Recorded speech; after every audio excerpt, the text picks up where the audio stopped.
Hi everybody, my name's Sarah, and this is my first episode of, album analysis. And for the first album, I wanted to choose something kind of different a little bit. I wanted to start talking about some Queen albums, and I figured I would start with the last Queen album.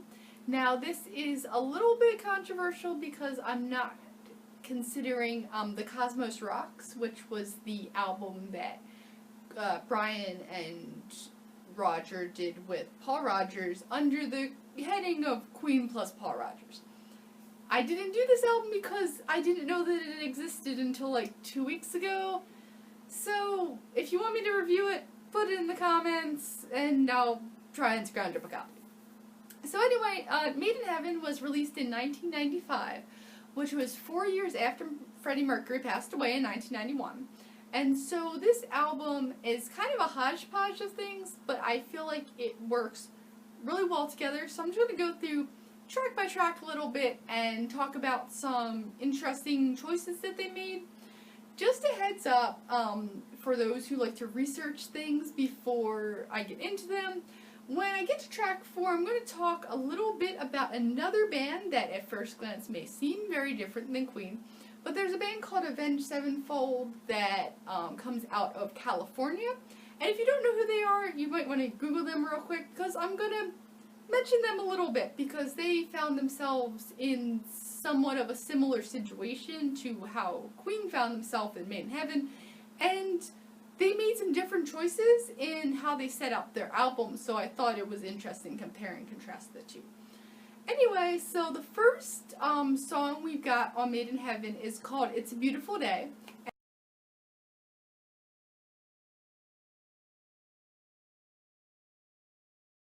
And this song goes way back because it was a song that was actually recorded in 1980 when Freddie Mercury was just kind of playing around with some stuff he could potentially do solo.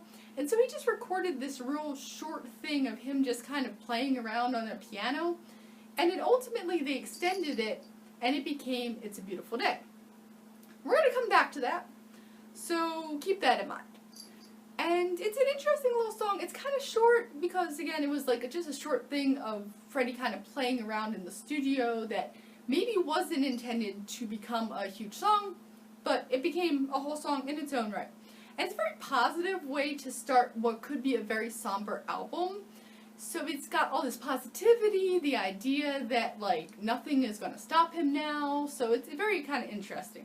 Maybe a little shout out to Don't Stop Me Now, which came out 2 years before this studio experimentation was going on. So maybe it was a shout out to himself. We don't know. Then we move on from there into a song that is the titular track, Made in Heaven,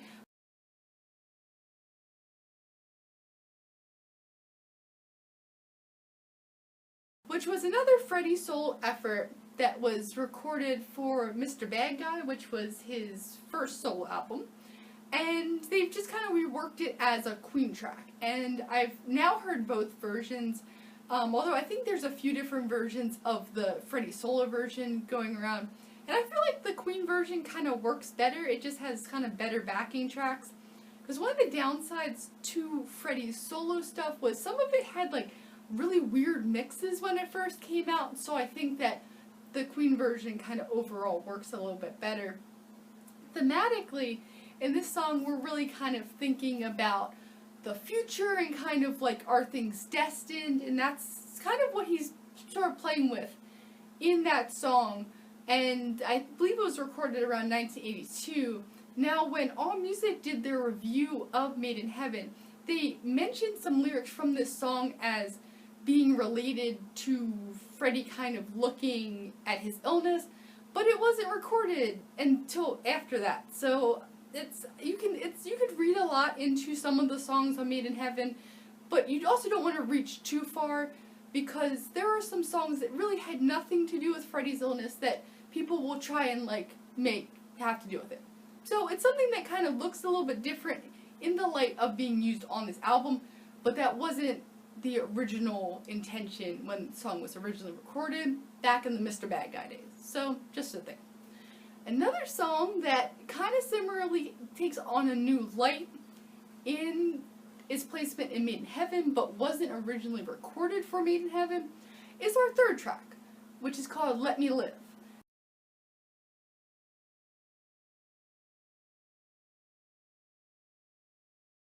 And this song, it's got a very sort of, it's got an interesting vibe to it. It's like a gospel type of song, so maybe sort of a follow-up to Somebody to Love. It was recorded in 1984, but it didn't make it onto the Works album. And what I think makes this song really, really unique is that all three Queen members who sing on this song. And that's something that doesn't ever really happen in other songs, because you'll see there'll be albums like A Night at the Opera, you've got Freddie singing, of course, you've got Brian singing stuff like 39 in Good Company, you've got Roger singing, you know, I'm in Love with My Car, but you never really get all three of them on the same song. You do, however, get this in Let Me Live, where Freddie sings the first verse, and then we've got Roger with the second verse and the bridge, and then Brian comes in to kind of finishing a lot, and then you've got them all in there. And this was an interesting song because, again, this song was not written dealing with Freddie's illness, but it takes on that light, and I think what they did with it, I'm not sure what the original version was like because I think it got shelved at some point in '84, but there's a part where Roger in the bridge sings about being able for the person to always be able to depend on them, even though in the narrative of the song, the person is not in a romantic relationship with the person they're singing about anymore, that they can always depend on them. So taking it out of the romantic context of the narrative of the song, it's kind of like Roger saying to Freddie, whatever's going on with you, we're with you. And so I think that's really strong for the new context of the song. But again, that's not what it was about when it was written. Seems like it was more kind of like a Somebody to Love Part 2 type of deal. So we've now got three songs that were put on Made in Heaven that were not recorded for Made in Heaven. They were recorded in other contexts, but they were kind of retooled to be on this album. Okay, so these other three songs were written in different contexts in the early to mid 80s. So they were not dealing with, they had the kind of theme that the album eventually ended up going for, these themes of like the afterlife and of kind of bargaining almost, if you wanted to look at it in the context of like the 5 stages of grief. But they were kind of retooled works that were written in other contexts. Then we get to the fourth song, which is the song Mother Love, which was the last song that Freddie ever recorded.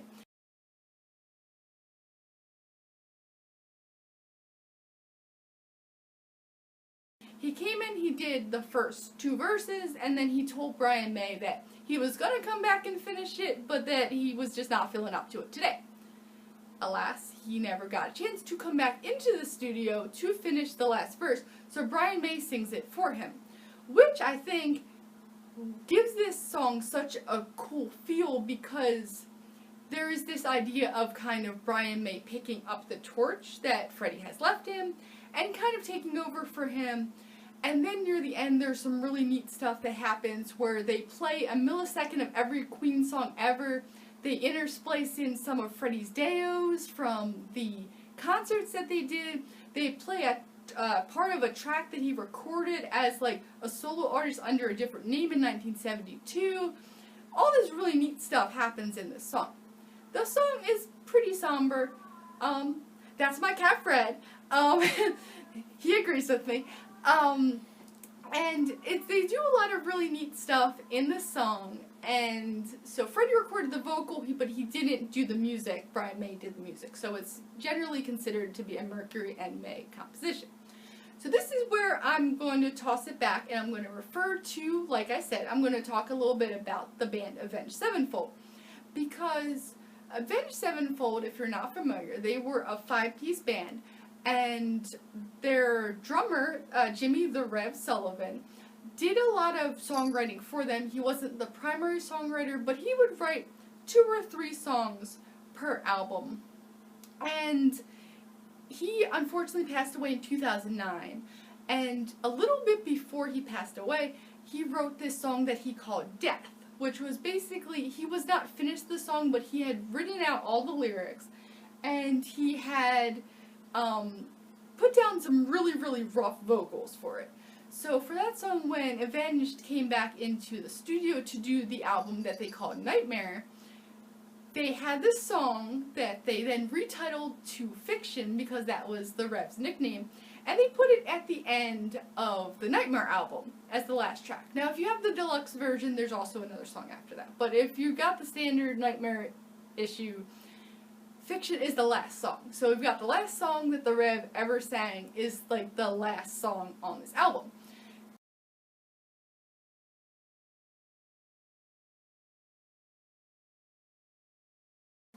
I say that to say that Queen made a very different choice in where they put Mother Love on the album. They put it as the 4th track, and there's a lot of music on after it. So kind of, I was thinking about, what does this mean for the theme of the album? Why are we not leaving with Freddie's last song? And that's what I think is kind of interesting about, they put it here because it's kind of almost, you get the vibe that he didn't, like, leave forever. He kind of left and came back. And sort of almost this idea that, you know, he had to go rest and Brian kind of took over some stuff for him, but that he's coming back. Which brings us to track 5, which has the interesting name of My Life Has Been Saved, which also kind of deals with this sort of almost resurrection idea that the band sort of creates through having that as the 4th track and not ending the album with it.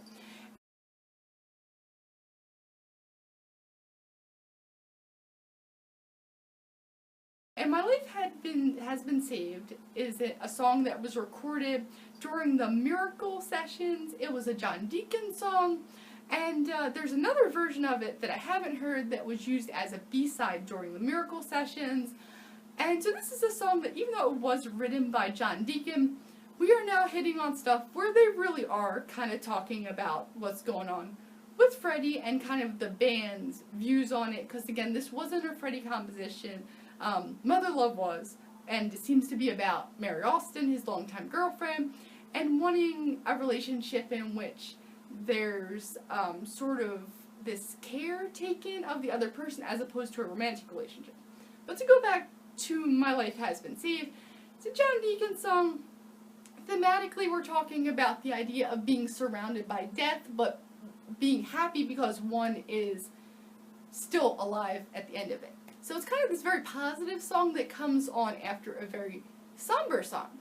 And so I think that's kind of interesting. There's this sort of rising music of it that kind of comes after what could be a very somber place.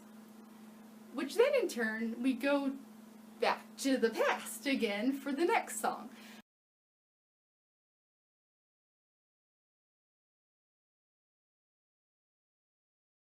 So, you know, obviously these track 4 and 5 are very recent songs from like 89 and then 91.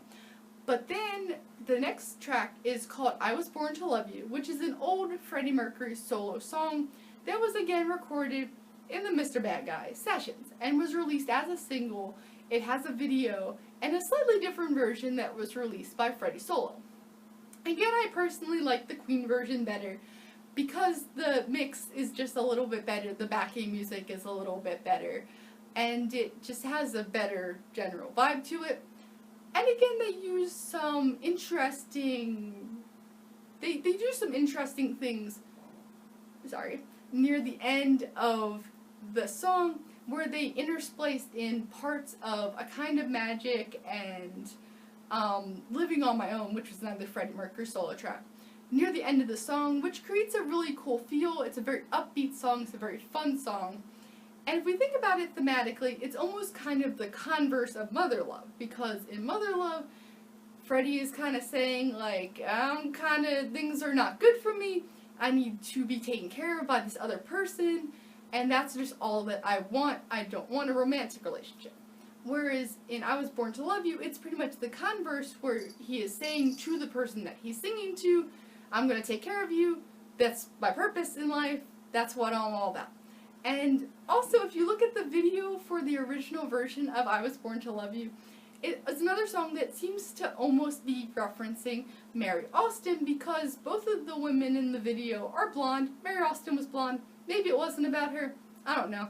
But that's the kind of vibe I get. After that, we go to Heaven for Everyone.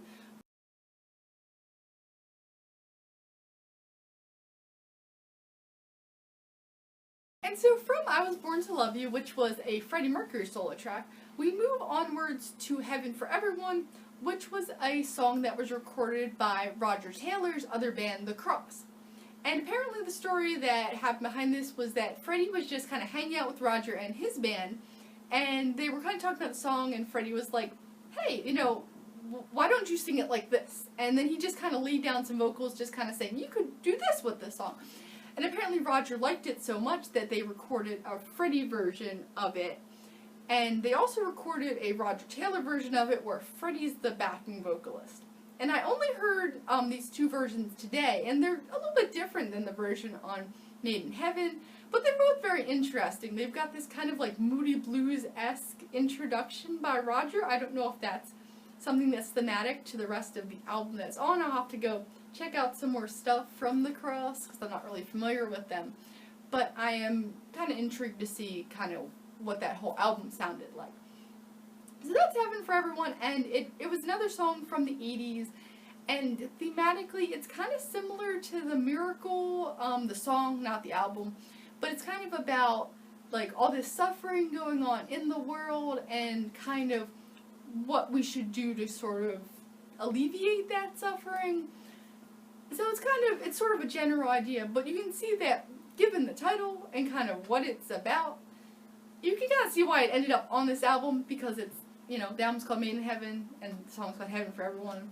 And then also there's this kind of like almost eerie refrain of Freddie singing like, this could be heaven, like he's kind of like looking around being like, yeah, this is it.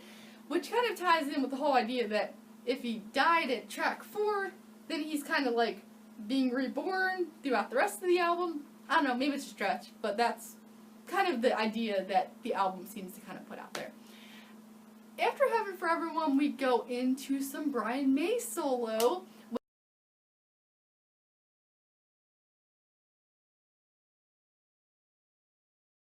with Too Much Love Will Kill You, which is a song that was recorded during the Miracle sessions, but could not be put on the Miracle because there was copyright issues, because Brian May had co-written the song with 2 other people, but then with The Miracle and Innuendo, they credited every song to Queen, regardless of who wrote it, and apparently Brian May's co-writers did not want to not get credited with the song, because it was going to be all credited to Queen, so the song got taken off The Miracle, but there was, you know, it was recorded, so they put it on Made in Heaven.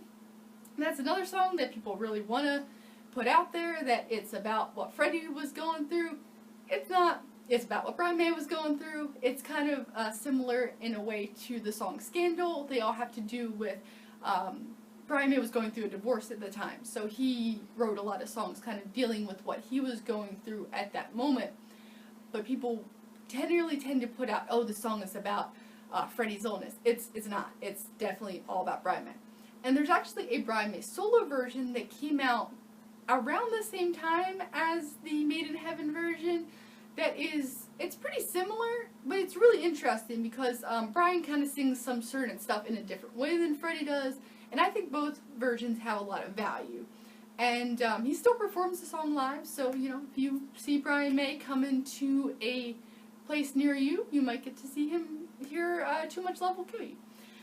But again, it kind of fits in with the theme, but it's not specific to what was going on with Queen specifically.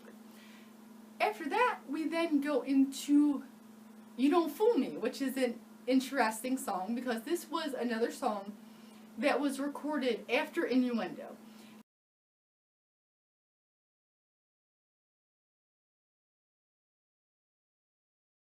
And apparently Freddie was just kind of going in and he was like, I'm just going to record some different things. I'm going to record a little bit of this, a little bit of that, and you guys kind of do what you can do with it depending on what all happens. So with You Don't Fool Me, there wasn't really a whole lot because Freddie had basically just kind of tossed down a verse, and I guess he was going to come back to it. He didn't. So what they did was they just kind of took this vocal, and they basically built a whole song from like a few snippets of voice. And it's an interesting song. It's kind of repetitive. Like, there's a lot of just Freddie going, "You don't fool me," over and over again. But hey, you know, that's what they had. And they make it work. And the song itself is, to me, feels very evocative of like 1985 Phil Collins stuff.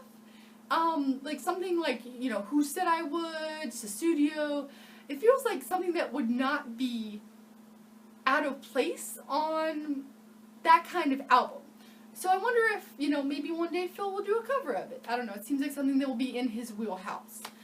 So that's "You Don't Fool Me," and thematically it's basically Freddie singing about this girl who, she's kind of bad, and she's gonna kind of like lure him astray, and like that people have warned him to be careful of her, but you know, she doesn't fool him. So I don't know. I don't know what he decides to do by the end of the song, but apparently she doesn't fool him. He's not easily fooled.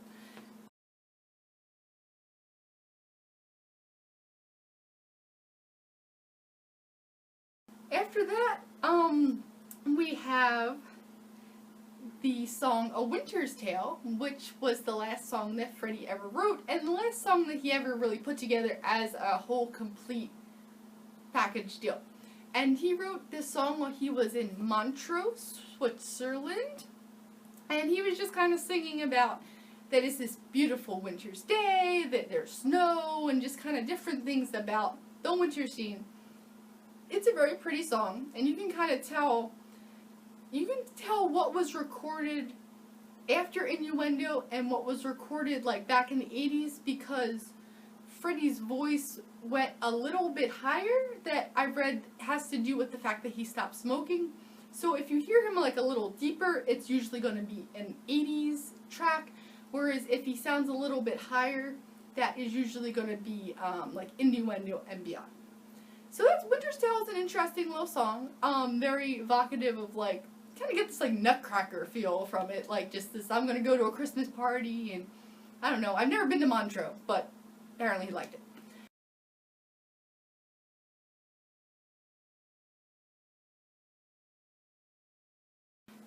Then we start to go into a suite of songs that for a while people were like, is it all one song? Is it separate songs? Apparently now they're officially separate songs. But there's a song called "It's a Beautiful Day" reprise, which, if you remember, we were just talking about "It's a Beautiful Day" at the beginning of the album. This is kind of a more rocky version of it, where, you know, it comes back, it's still a beautiful day, and we're going to rock out a little bit. And so that's kind of the same, it brings everything kind of full circle, where there's still this positivity in the album, despite dealing on all these hard-hitting things. You know, we've got divorce, and illness, and the girl that Phil Collins sang about in "Invisible Touch," apparently, and it's still a beautiful day. And after which is a track called "Yeah," which is literally just 4 seconds of Freddie Mercury saying "yeah." I don't know. He's trolling us from beyond. So the last track is this track that, it's just, I think, officially known as Untitled. Sometimes Queen calls it 13. A lot of fans call it Ascension. It's 22 minutes of music that's just kind of like ambient sound and some instrumental stuff and like clips of Freddie here and there.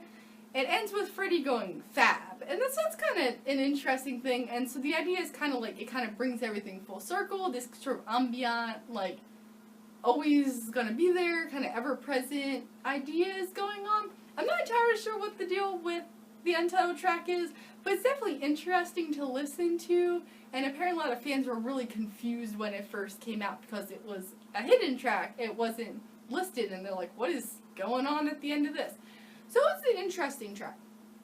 So overall, kind of going through the different themes, overall, there's a lot of different interpretations you can make with "Made in Heaven," and I'm not trying to sit here and be like, this is what the band was thinking, but it definitely is a very interesting album in that they were trying to pull together a lot of stuff, you know, after Freddie's death, And I think what they, even despite the fact that these songs were all recorded in different situations and different, sometimes even different artists, because some stuff was solo stuff, that it all kind of works together thematically. There's this sort of feeling of like you could consider it to be like a 5 stages of grief, where stuff like Let Me Live is like more bargaining.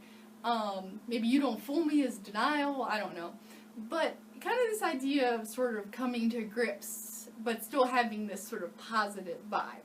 Whereas to bring back Avenged Sevenfold again, if you listen to the Avenged Sevenfold Nightmare album, it's basically kind of a lot of the band being very angry that the Rev had passed away. But it was also came out the year after the Rev died, whereas Made in Heaven came out 4 years after Freddie died. So it kind of, the band was in a different place. And also this was kind of a more expected thing where they were kind of coming to grips with it a long time, whereas the Rev had passed away in an accidental sense where nobody really saw it coming. So it's kind of two different reactions, and I think they're both two very good albums, and I want to tackle Nightmare in a future episode, because I think that's a really worthy album too, and kind of go through some of the ideas there. But I think that in both of these situations, they had some decisions to make about what they were going to do with these sort of unfinished tracks that their deceased bandmate had left behind. So I think that what Queen did was very interesting, and I think it works. I think that Made in Heaven's a good album. Some people like it better than Innuendo. I personally don't. I think Innuendo's a stronger album. But I think it works overall. So I would definitely recommend it, and just try to check it out. There's kind of like some stuff has kind of like a almost double fantasy by John Lennon type of feel. Other stuff, like I said, has like kind of a Phil Collins-ish feel. It all has a Queen feel because it's a Queen album. And I think it works. So in a future, we're going to kind of work our way back, and the next Queen one will be Innuendo. I do also want to talk about Avenged Sevenfold with Nightmare, since I brought it up a bunch here. So, you know, in the comments, just, you know, like, subscribe. If you get a chance to help out the Mercury Phoenix Trust, which is Brian and Roger's charity that deals with stopping AIDS worldwide, you know, that's a good thing to do too. Definitely do that. And put in the comments whether you want me to review the Cosmos Rocks, whether you think it's any good. What else do you want me to review? You know, let me know what you want me to tackle. Thank you so much for coming to my first episode of Album Analysis, and have a good one.